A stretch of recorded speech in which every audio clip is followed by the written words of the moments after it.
자, 먼저 첫 번째 주인공은 누굴까요? 공개하죠. 손흥민 선수인데요. 손흥민이 안겨있고 최용만 선수가 들고 있네요.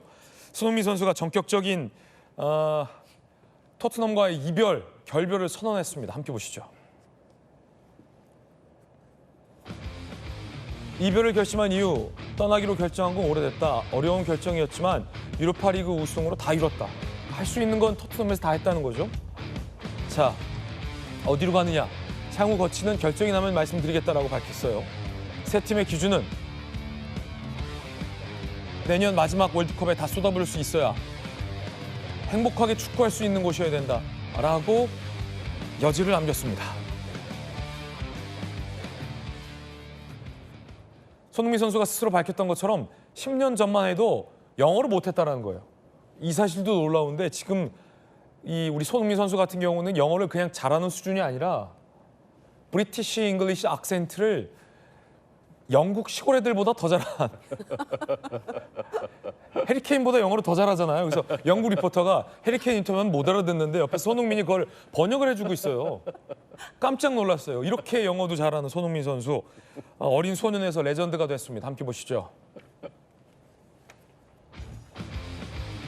2015년 토트넘에 입단. 저 때 영어 못했다는 거예요. 저는 원래부터 영어 잘하는 줄 알았어요. 통산 454경기, 173골, 101개 어시스트 기록. 2020년 한국 선수 최초의 푸슈카시상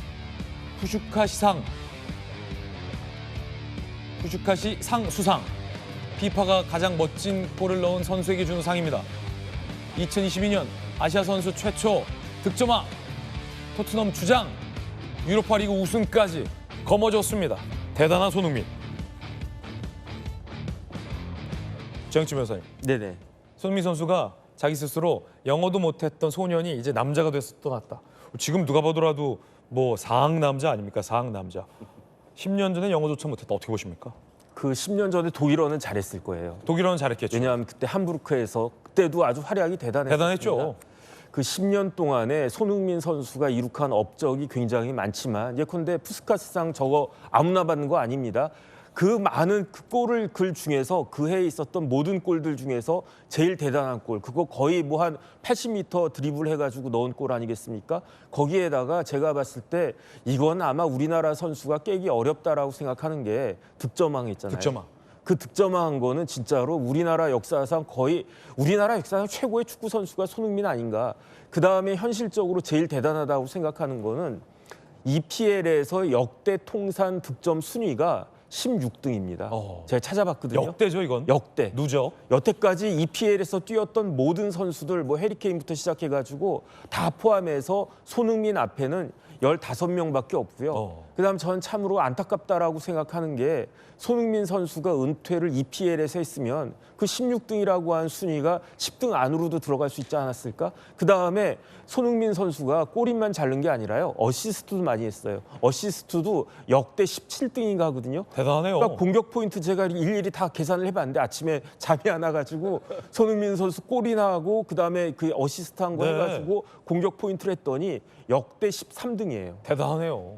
그런 선수가 이제 떠난다라고 하니까 정말로 10년 동안 행복하다 박수를 막 쳐주고 싶은 마음 굉장히 많은데 그럼에도 불구하고 좀 아쉬운 마음도 사실 있는 게 그 사실이고요.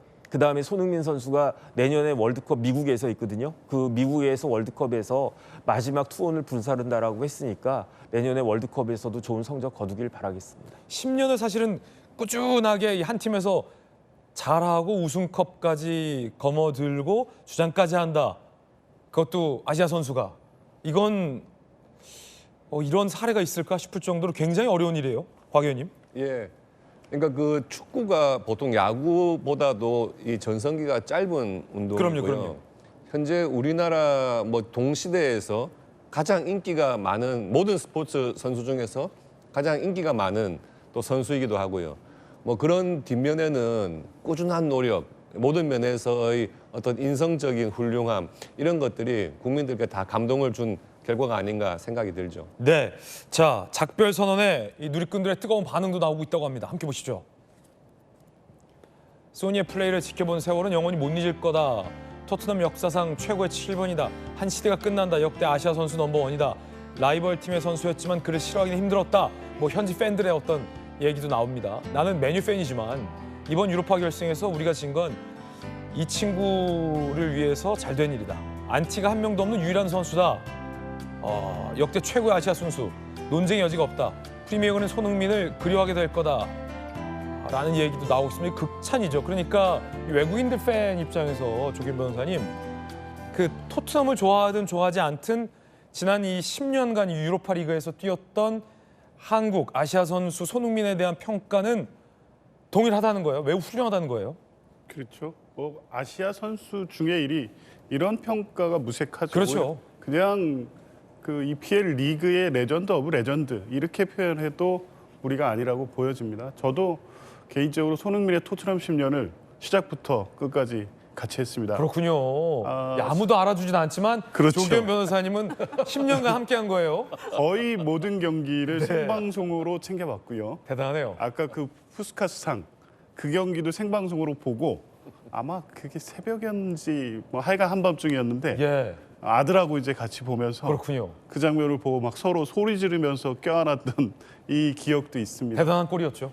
그만큼 10년 동안 뭐 그 이전 함부르크 시절부터 저에게 특별한 의미가 있고 행복한 시간을 줬고요. 다른 뭐 선수로서의 재능은 말할 것도 없지만 또 인성, 팬 서비스 이런 부분에서도 상당히 뭐 유럽 축구 팬들 또 선수들이 가장 좋아하는 선수로 볼 수밖에 없는 모습들을 많이 보여줘서 그런 영상들도 많습니다. 어린이 팬에게 특별히 뭐 옷을 준다거나 유니폼을 선사한다거나 친절함을 보여주는 이런 모습들이 아마 유럽 축구 팬들, EPL 팬들에게 또 뭐 저처럼 오랫동안 그 축구를 같이 지켜본 많은 팬들에게 오랫동안 기억에 남을 것 같습니다. 네, 자 시민들 반응도 한번 직접 목소리로 들어보시죠.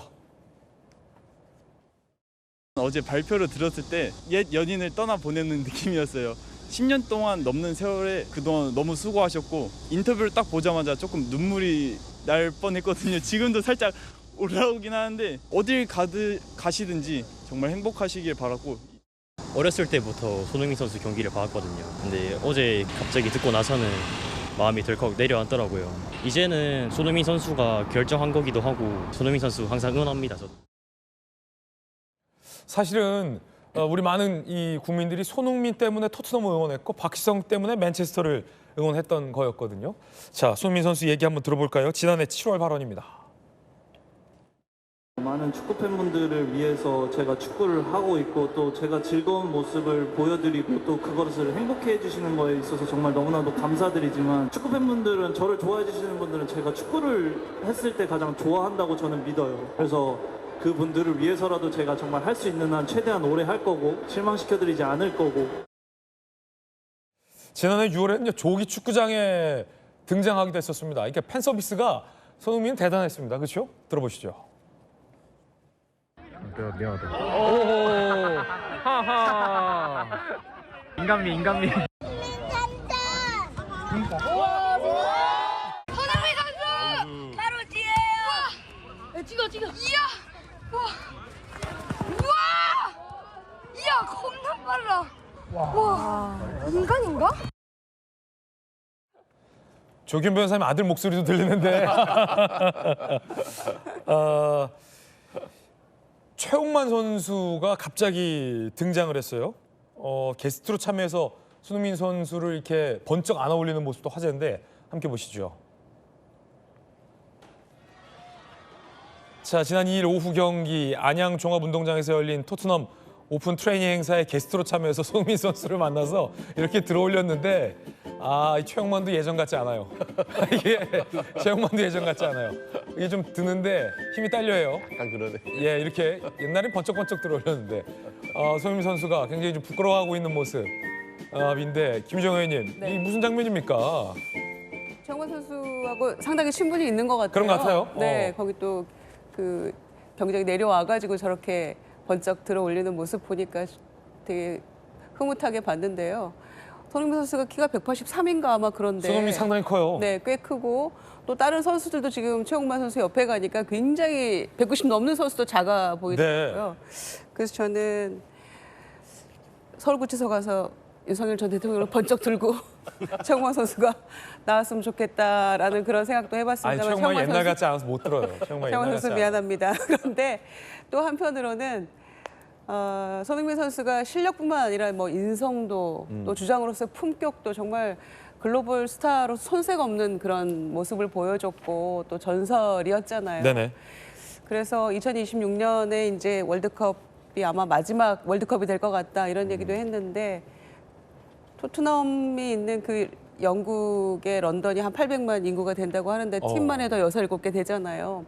그런데 그렇게 나눠보면은 몇백만 안 되는 것 같지만 토트넘은 5천만 대한민국 국민들의 그 팬심을 얻었잖아요. 그렇죠. 그런 점에서 그 10년의 역사가 참 손흥민 선수를 이렇게 성장하게 했고 앞으로도 어디에 가서든지 정말 사랑받는 선수로서 잘 마무리하기를 바랍니다. 저런 아들이 하나 있었으면 좋겠다 그런 생각도 드네요. 아마 우리 많은 우리 저 국민들이 그런 마음으로 보지 않을까 싶어요. 응원하지 않을까 싶습니다. 한 회사 10년 넘게 다니면 근속상 주는데 토트넘에서 근속상 안 주는지 모르겠습니다. 전 돌직구쇼를 14년 넘게 지금 진행하고 있거든요. 네. 채널 A가 근속상도 줬습니다. 자, 차기 행선지에도 관심이 모아집니다. LA가 아니겠느냐. 로스앤젤레스 FC와 토트넘 사이 이적 계약 합의 임박. 손흥민도 합류하고 싶다는 뜻을 밝혔다라는 보도도 나왔어요. 더 많은 연봉 받을 수 있다. 유명한 선수들보다. 미국 메이저리그 사커 연봉 순위 1위가 메시인데 손흥민 선수가 메시에 필적할 만한 어떤 연봉을 받을 수 있게 되는 거 아니냐라는 관심도 모아지고 있습니다. 손흥민 화이팅입니다. 자, 오늘 핫피플 함께하고 있습니다. 두 번째 인물 만나보시죠. 여당의 진성준 의원인데요. 이재명 정부의 세제 개편안 때문에 주식시장에 투자하고 있는 수많은 개미 투자자들이 분노를 폭발했습니다. 특히나 11만 명이 넘는 개미 투자자들이 정부에 반대한다라는 국민 동의까지 청원까지 올리기도 했습니다. 어떤 내용 때문일까? 함께 보시죠. 주식 양도소득세 과세대상 기준을 50억에서 10억으로 낮추게 된 겁니다. 정부가 발표한 겁니다. 자, 증권거래세율도 인상하겠다. 배당소득 분리과세도 도입하겠다. 그러자 발표 다음 날 코스피가 3.88% 폭락했습니다. 4개월 만에 최대 낙폭으로 폭락한 겁니다. 정부에 반대한다라는 청원이 11만 명이 넘어섰습니다. 아까 그 50억을 10억으로 낮추는 그것 때문에 그래요. 대주주들이 연말에 봐라. 양도세 안 내려고 대규모로 주식 던질 거다. 그러면 주식 폭락한다. 코스피 지수 미국처럼 우상할 수 없다. 대량으로 주식 매도시 주가 하락 초래한다. 개미들만 손해본다. 라고 반발하고 나선 겁니다. 이걸 왜 모르냐는 겁니다. 국내 증시에서 미국과 같은 세금 내게 하면 누가 국장하냐. 아니 그리고 외국인은 세금 안 내게 하면서 왜 꼭 국민들만 그러냐. 부동산에도 그러듯이. 그러더니 라는 정부를 비판하는 반대 청원이 11만 명을 돌파했습니다. 5일 만에 11만 돌파입니다. 야 이렇게 말이죠.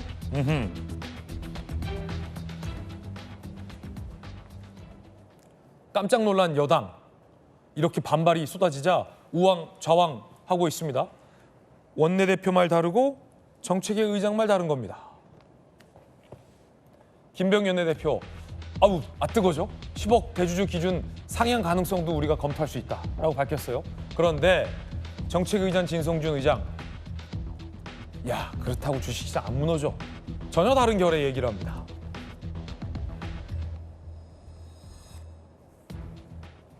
그러자 야당에서는 정부 여당을 비판하고 있습니다. 잠시 후에 그 야당 비판도 들어보겠습니다. 자, 일단 좀 찬찬히 설명 좀 해주세요. 정익준 변호사님. 글쎄요. 일단은 저 7월 31일에 기재부에서 뭘 발표했냐면 그 2025년도 세제 개혁안을 발표했어요. 아직 확정되는 건 아닌데 조금 전에 나왔듯이 뭐가 있었냐면요. 뭐 증권 거래세도 올리고 뭐 이것저것 올리는데 제일 중요한 게 뭐냐면은 증권 그 투자 차익에 대해서 양도세 부과하는데 지금까지는 50억 이상이 되는 사람에 대해서만 양도세가 사실 세율이 굉장히 높습니다. 그런데 이 기준을 10억으로 확 낮춘다는 거예요. 그렇다라고 하면 세금 내고 싶어하는 사람이 누가 있겠습니까? 주식시장 큰 손들이 연말에 세금 안 내려고 주식들 다 집어넣는 던진다. 네네. 그래가지고 지난 금요일에 이제 블랙 프라이데이가 됐다라고 볼 수가 있겠는데 많이 떨어졌나 봐요. 저는 처음에는 이게 주식이 팍팍팍 떨어지길래 뭐 제 주식도 당연히 떨어졌는데 그래서 이게 그 미국하고의 그 관세 협상 때문인가 이런 생각을 했었는데 그런데 개미들 그다음 전문가들은 그게 아니다. 이게 세제 개혁안이 오히려 개악안이 된 것이 아니냐. 이렇게 해가지고 한 30몇 조 세수가 늘어날 수 있는데 하루 만에 빠진 금액이 100조가 넘었어요. 그 이야기는 뭐냐면은 부자들 대주주들한테 세금을 좀 걷게 하기 위해서 결국은 대주주들이 그 세금을 갖다가 내게 되겠습니까? 안 낸단 말이에요. 왜냐하면 그 전에 다 팔아버리니까. 이러는 과정에서 하루 만에 개미들의 재산 100조가 날아가 버린 것이 아니냐. 그다음 더 중요한 건 뭐냐면은 그 개미 안에는 정혁진 개미도 들어가 있는 거죠. 조금 들어갔습니다. 조기현 개미도 들어가 있고. 저는 조금 아니, 그런데 중요한 건 뭐냐면 일관성이 있어야 되잖아요. 이재명 대통령 뭐라고 말씀하셨습니까? 주가 지수가 3천도 아니고 5천 만들어주겠다고 그랬잖아요. 그래서 3천까지는 이제 잘 만들어졌습니다. 하지만은 이런 방식으로 앞뒤가 안 맞는 그러한 정책을 하면서 네네. 어떻게 5천이 되겠는가? 거기에다가 진성준 정책위 의장이 가장 강력하게 이야기하고 있는데 진 의장은요 뭐라고 이야기했느냐? 나는 주식 해본 적도 없다 이렇게 이야기한단 말이죠. 이런 것들이 가뜩이나 이제 그 주식이 떨어져가지고 속상한 개미들한테 더 불을 지르는 것이 아닌가 그런 생각 듭니다. 개미 투자자들 사이, 반발하는 개미 투자자들 사이에서는 주식도 모르는 진성준 의장이 뭘 안다고 저러냐라는 반발이 나오고 있습니다. 지난해 7월, 지난해 9월 진성준 의원 얘기 들어보시죠. 저는 이제 사실 주식 투자를 하지 않기 때문에 안 하세요? 실제적인 양태는 잘 모르겠습니다. 그래요? 네네네. 때로는 정치적 반대가 부담스러워도 책임지고 해야 됩니다. 그게 정치인의 사명이죠. 그러자 야당에서는 이렇게 비판합니다. 들어보시죠.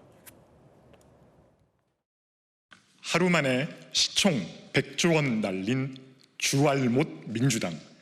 아직 반개업 입법 폭주 기차는 출발도 안 했습니다. 이재명 정부와 민주당이 세금 35조 6천억을 걷겠다며 발표한 세제 개편안으로 하루 만에 시총 100조 원이 증발했습니다. 그런데도 정작 민주당은 자충우돌입니다. 원내대표는 시장의 충격이 악재로 돌아오지 않을까 전전긍긍하며 재검토를 시사했지만 주식 투자는 해본 적도 없다는 정책의 의장은 주식시장 안 무너진다며 천하태평입니다. 곽태규 의원님, 예. 일단 그 정책 의장께서 주식을 한번 좀 해보는 게 어떨까라는 생각도 좀 전문가들 사이에선 나오고 있고 일단은 실효성이 없다라는 비판이 있는데 이 큰 손들이 저 양도세 안 내려고 연말에 주식 집어 던지면 세금 안 내도 된다는 거예요. 그렇죠. 큰 손들은 연말 지나고 다시 사면 그만이지만 그 사이에서 피해는 고스란히 개미들에게로 이어진다라는 거고 저 내용이 발표되자마자 아까 뭐 100조 원가량 빠졌다라고 하잖아요. 예. 정혁준 변호사님 많이 손해본 것 같은데 그러면 세금을 걷겠다라는 정부의 목적 실효성도 없는데 왜 이렇게 고집을 부리느냐 지금 그게 지금 논란의 본질 같은데 그렇죠. 예. 곽 의원님께서 어떻게 보십니까? 그러니까 이게 주식 양도세를 부과하는 그 기준을 한 종목당 이제 50억에서 10억 보유한 사람을 대조주로 해서 매기겠다는 거거든요. 근데 아마 정부에서 예상한 그 세수 효과가 한 8조 정도라는 거예요. 근데 이것은 이제 그 쉽게 말하는 10억 이상을 가진 그 대조주가 연말 기준으로 전혀 주식을 처분하지 않고 그대로 세금이 부과됐을 때 이제 8조 정도를 예상하는 건데 시장에서는 평가가 다른 거죠. 그렇게 10억으로 낮추면 연말에 그 대주주라고 하는 요건에서 벗어나기 위해서 주식을 팔아버린다는 겁니다. 그러니까 실제로 정부가 기대하는 세수 효과는 거두지도 못하고 주식 시장에만 악영향을 미치는 것이다. 근데 그렇게 해서 5일 동안에 벌써 11만 명이 반대 청원을 참여를 했는데요. 저는 이 과정에서 조금 문제가 뭐냐 하면 이 정책을 처음에 추진한 것이 정부인데 아마 이 여당하고 간의 어떤 사전의 교감이나 논의가 전혀 없었던 것 같아요. 그러니까 그 발표 이후에 이를 대하는 여당 지도부들이 서로 간에 말이 틀리고 그러네요. 그 시장에다가 주는 메시지가 더 불안한 거죠. 예, 정부에서 여당하고도 아무런 교감도 없이 일방적으로 발표한 것 아닌가 하는 이제 생각이 든 거고 그리고 실제로 그런 세수 효과를 거두지도 못하는데 그 피해는 고스란히 국장에 참여한 소액 투자자들만 떠안는 것이 아닌가 하는 그런 불안이 커질 수밖에 없는데 정부에서 이런 세제 개편을 한다고 하는 정책을 할 때 이것이 생각지도 못한 다양한 방향으로 영향을 미칠 수밖에 없습니다. 그래서 이런 것을 고려해가지고 사전에 조금 충분한 정책적인 검토를 하고 좀 신중하게 접근해야 되는 것이 아닌가 생각이 들죠. 한동훈 전 대표도 주식 안 한다는 진성준 정책의장을 비판했습니다. 진 정책의장은 과거 방송에서 나는 주식 투자해본 적 없다고 밝혔다. 무더위가 싹 가시는 무서운 말이다 라고 밝혔어요. 주식시장 안 무너진다라는 진성준 의장을 보면서 무더위가 싹 가신다는 거예요. 한동훈 전 대표. 대한민국 증권시장은 진성준 같은 주식 초보자들의 연습 경기장이 아니다라고 비판했습니다.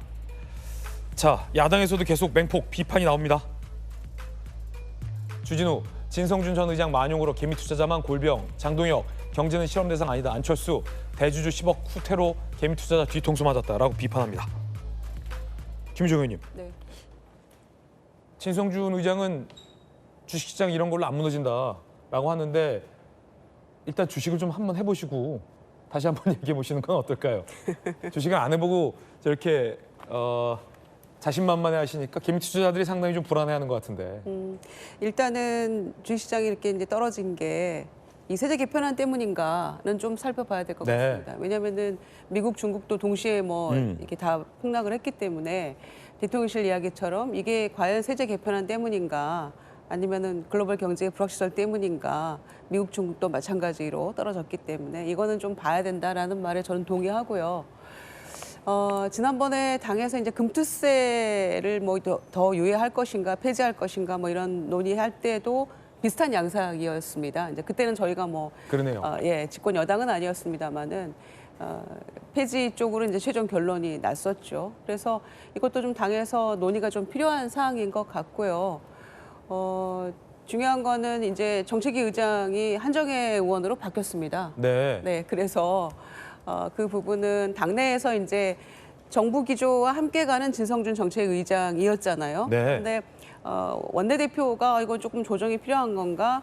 왜냐하면 이게 이제 법 개정 사항은 아니고 시행령으로 할 수 있는 부분이기 때문에 이제 그렇게 얘기를 했기 때문에 새 신임 정책위 의장의 입장도 좀 들어봐야 될 것 같고요. 정책위장 바뀌었다. 네, 한정혜 의장 얘기를 들어봐야 네. 될 것 같고 또 중요한 거는 이제 문재인 정부 때 10억에서 윤석열 정부 와서 2023년엔가 50억으로 상향 조정했잖아요. 그거를 다시 이제 원상 복귀하겠다 10억 기준으로라는 것인데 만약에 이게 그렇게 영향력을 크게 미치는 거였다면 저는 50억으로 상향 조정했을 때 주가가 좀 많이 올라가줬어야 되는 거 아닌가. 그런데 3년 6개월 만에 3천을 찍은 것은 이재명 대통령 집권 후에 6월 24일이었거든요. 그러니까 이제 그 영향력의 어떤 상관관계도 조금 천천히 살펴봐야 될 필요가 있다라는 생각입니다. 그래서 이제 어제 그 신임 정책위 의장이 발표가 됐기 때문에 이 부분은 당내에서 또 더 이상 혼란 주지 않기 위해서라도 당정이 조금 한 목소리 내는 방향으로 조정은 좀 필요하다 이렇게 생각합니다. 오늘 핫피플 함께하고 있습니다. 세 번째 핫피플 누군지 만나보시죠. 정청래 의원이 당대표에 선출됐습니다. 들어보시죠. 12.3 비상경 내란을 통해서 대원군에게 총을 들려서 국회로 쳐들어왔습니다. 헌법을 공격하려 했고 헌법을 파괴하려 했습니다. 그리고 실제로 사람을 죽이려 했습니다. 거기에 대한 사과와 반성, 그것이 먼저입니다. 그러지 않고 저는 그들과 악수하지 않을 것입니다. 자, 국민의힘과 악수하지 않을 것이다. 강경한 메시지가 나왔습니다. 그러자 야당은 이렇게 비판합니다. 정 대표 야당에 대한 적개심 표출한 초유의 여당 대표, 집권 여당 대표로서 법사위원장 시절에서 벗어나 소통과 대화의장에 나서라. 안철수 의원, 야당과 손잡지 않겠다는 건 선전포고이며 입법 폭주를 예고한 거다. 조기현 변호사님. 예. 일단은 굉장히 이 결과가 놀라운데 그 많은 이 야당 의원들은 이재명 대통령의 마음이 정청래 대표가 아니라 박찬대 의원 쪽에 있다라고 해석했는데 당원들이 이재명 대통령이 원하는 후보가 아니라 굉장히 뭐랄까요? 더 뚜렷한 선명성 있는 정청래 의원을 당대표로 만들었다. 여기에 굉장히 혼란스러워하는 분들도 많던데 어떻게 보십니까? 글쎄요, 뭐 저는 그게 이재명 대표의 의중이 누구한테 있었다. 이거는 뭐 이번 당권 레이스에 직접 참여했거나 주변의 의원들의 해석론이고 당원들은 그렇게 생각하지는 않은 것 같습니다. 그러니까 어떤 후보를 대통령이 더 마음에 두고 있느냐가 이번에 기준은 아니었던 것 같고 이번 전당대회 기준은 그게 아니었다. 뭐 두 분 누가 되든 이재명 대통령, 이재명 정부의 성공을 위해서 할 것이다라는 거에 대해서는 의심의 여지는 없었고 그렇다면 어떤 당대표여야 되느냐. 지금 시점상에 그 요구가 모아진 게 정청래 대표였다 이렇게 보여집니다. 당권 레이스 과정에서 보면 이제 실제 두 분의 리더십은 완벽히 차이가 있죠. 박찬대 의원 같은 경우에는 합리적이면서도 뭐 내란 척결을 강하게 주장을 했지만 누가 봐도 이제 대화나 소통, 통합 이쪽에 이제 방점이 찍힌 반면 정청래 대표 같은 경우에는 강력한 개혁을 시종일관 주장했습니다. 그리고 이제 기존에 원래 갖고 있던 정치인 정청래의 이미지에 이 탄핵 국면에서 법사위원장으로서 사안과 이 상황을 돌파해내는 능력, 그게 지금 민주당에 필요하다. 이런 당원들의 어떤 총의가 모아진 결과다 이렇게 보여집니다. 네. 왜냐하면 뭐 예상했던 보다 상당히 이제 이 격차가 낮고 61%, 또 일반 여론조사 또 권리당원 투표에서는 압도적으로 높았고 대의원 같은 경우에는 약간 이제 밀렸지만 전체적으로 봤을 때 민주당의 대다수 당원들이 이번 대표에 요구하는 것은 신속한 내란 청산, 그것을 위해선 강력한 개혁 리더십. 이게 이제 정청래로 자연스럽게 모아졌다 이렇게 보입니다. 네, 정청래 당대표가 강선우 의원의 울타리가 되겠다라고도 했습니다. 강선우 의원과 통화했습니다. 다시 힘내서 의정활동 해주길 든든한 울타리가 되겠습니다라고도 밝혔습니다. 그러자 야당에서 주진우 의원이 이렇게 비판했습니다. 한마디로 국민과 싸우지 않은 것이다 라며 비판했는데 곽택 의원님, 예. 야당을 향해서 악수하지 않겠다. 그 내란 그 해산, 정당 해산 얘기도 좀 꺼냈고요. 예. 강선우 의원에 대해서는 울타리가 되겠다. 어떻게 보십니까? 지금 여야 간에 뭐 악수를 하지 않겠다 이렇게 이야기를 했는데요. 저 문제는 조금 심각한 게 지금 여야의 문제라기보다는 다수당의 대표가 소수당을 무시하고 가겠다 이런 이야기거든요. 사실 다수당 대표가 되면 그래도 국회를 통한 어떤 협치 그리고 국정의 공동 운영 이런 면에서 소수당의 또 협조를 받아야 될 부분이 있기 때문에 소수당과 어떻게든 대화를 하겠다 이렇게 보통 이야기하는 게 보통인데 소수당과 전혀 이제는 뭐 대화를 하지 않겠다는 선전포고나 다름없어서 소수당 입장에서도 별로 악수하고 싶지는 않아요. 예, 이제 서로 이제 각자 우리도 악수하고 싶지 않다. 각자 갈 길을 가자 그런 것이고 네. 정청래 대표의 경우에 지금 대표가 된 다음에 제일 처음 페이스북에 올린 것 중에 하나가 강선우 의원하고 통화를 해서 위로를 했다 이거거든요. 물론 대표가 된 다음에 당 소속 의원한테 통화해서 위로할 수는 있습니다. 근데 그것을 페이스북에 공개적으로 했다는 거거든요. 사실 강선우 의원의 그 일련의 과정에서 봤을 때 국민 여론이 굉장히 안 좋았고 그런 부분을 감안해서 어느 정도 대통령실의 의중도 담긴 사퇴를 한 것인데 이에 대해서 페이스북에 공개적으로 강선우 의원을 위로했다. 이것은 국민들의 그런 여론도 무시하고 네. 대통령실의 의견도 필요 없고 너무 독선적인 어떤 태도를 보이는 것이 아닌가. 출발을 저렇게 했을 경우에 끝이 좋은 경우 별로 없었어요. 예, 앞으로 한번 두고 보죠. 강선우 의원의 든든한 울타리가 돼주겠다. 정청래 신임 당대표가 이런 메시지를 특별히 강조해서 올렸는데 김우정 의원님 어떻게 보십니까? 뭐 인사청문회 끝나고 나서 그 여러 가지 이제 그 후과가 있다고 해야 될까요? 여파가 상당했었죠. 강선우 의원의 어떤 갑질 논란 그리고 이제 비단 보좌관들에 대한 것뿐만이 아니고 병원에 가서도 또 전 여가부 장관과 여가부에 대해서도 이런 얘기가 많았었기 때문에 근데 그 와중에도 정청래 당시 당대표 후보가 응원을 했었어요. 네. 곧 장관 뭐 이렇게 얘기하면서 또 박찬대 후보는 또 다른 또 결을 보여줬었는데 인간적으로 위로할 수 있고 또 제기할 수 있을까? 왜냐하면 현역 의원 최초로 낙마라는 점에서 상당히 정치적으로는 큰 타격을 입었을 거기 때문에 과연 어떻게 의정활동을 하고 제기할 수 있을까에 대한 우려와 또 본인 스스로 굉장히 어려움이 있겠죠.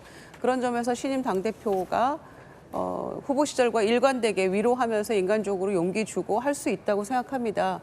그런데 그와 동시에 저는 이 문제의 본질은 갑질을 당한 보좌관들에 있는 거 아니겠습니까? 그 부분에 대한 것들을 앞으로 신임 당대표로서 어떻게 제도를 개선해 나가고 그다음에 이런 문제가 다시 없도록 어떤 방식으로 개선해 나갈 것인가 거기에 대한 강력한 의지를 동시에 표명해 주는 게 맞았다고 저는 생각하는데 그 부분이 빠지고 오직 강선우 의원 그리고 그 울타리가 되겠다.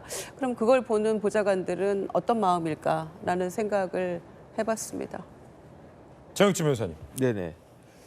일단은 정청래 대표가 조금 전에 이제 김유정 의원님 말씀하신 것처럼 곧장관이라고 그랬어요. 그 이야기를 듣고서 어떤 생각이 드느냐. 아, 이재명 대통령의 마음이 명심이 강선우에게 있구나. 그렇게 생각을 했었거든요. 그런데 예측이 벗어났어요. 그거 어떻게 됐습니까? 결국은 강선우 후보자가 낙마했단 말이죠. 그렇다라고 하면은 이재명 대통령의 마음은 강선우에게 곧장관일 정도로까지는 없었던 거 아니냐. 전 개인적으로 그런 생각을 했는데 그러면 이 정도에서 마무리를 하거나 아니면 좀 전에 곽 의원님 말씀하신 것처럼 그 강선우 의원을 위로한다고 하더라도 좀 드러나지 않게 했었어야 되는데 이거는 대놓고 노골적으로 거의 제 일성으로 강선우 후보자, 강선우 의원을 위로한다. 이런 이야기 아니겠습니까? 이거는 제가 봤을 때 당과 대통령실이 조금 엇박자 있는 것이 아닌가? 전 그런 생각이 벌써부터 들어가지고 애당초 박찬대 그 후보자를 이재명 대통령이 지지한다라고 많은 사람들이 알고 있었는데 박찬대 후보자가 이제 패한 건 패한 거예요. 그런데 어떻게 패했습니까? 제가 봤을 때 거의 뭐 더블 스코어 정도 이렇게 차이가 난 걸 보니까 조금 그 정권 초기에 여권의 기류도 이렇게 만만치는 않은 것 같다. 그런 느낌이 듭니다. 네, 정영진 변호사님 의견까지 전해드렸습니다.